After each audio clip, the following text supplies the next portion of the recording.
សម្រាប់ការដែលទទួលបានប្លង់នេះខ្ញុំអត់មានអស់ថ្លៃសេវាអីទេបាទពន្ធក៏ត្រូវបានលើកលែងបាទសេវារដ្ឋបាលក៏បានលើកលែងបាទហើយក្រៅពីនោះក៏មានការស្វាគមន៍ការទទួលការផ្ដល់សេវាកម្មយ៉ាងល្អពីមន្ត្រីបាទដែលជាអ្នកសម្របសម្រួលតាំងពីដំណាក់កាលចាប់ផ្ដើមរហូតមកដល់ខ្ញុំទទួលបានប្លង់នេះខ្ញុំគិតថាខ្ញុំមកក្រសួងនេះជាលើកទី2ទៅនឹងហើយច្បាស់ហើយម៉ោងពេលគ្រប់ធ្វើការទាំងម៉ោង8ព្រឹកបាទគឺគាត់ចាប់ផ្ដើមធ្វើការគាត់ចាប់ផ្ដើមឲ្យដូចពេលនេះជាក់ស្ដែងម៉ោង8ជាងនេះគឺពួកខ្ញុំបានប្លង់ហើយបាទអញ្ចឹងខ្ញុំគិតថា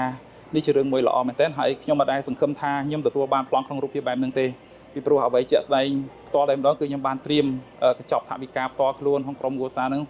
សម្រាប់ត្រៀមការបង់ពន្ធក្នុងការអីក៏ប៉ុន្តែឆ្លៀតឱកាសដែលប្រជាពលរដ្ឋមានទុកលំបាករាជរដ្ឋាភិបាល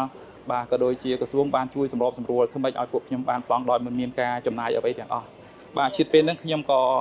ចង់សូមអរគុណទៅដល់រាជរដ្ឋាភិបាលបាទជាពិសេសសម្ដេចនាយក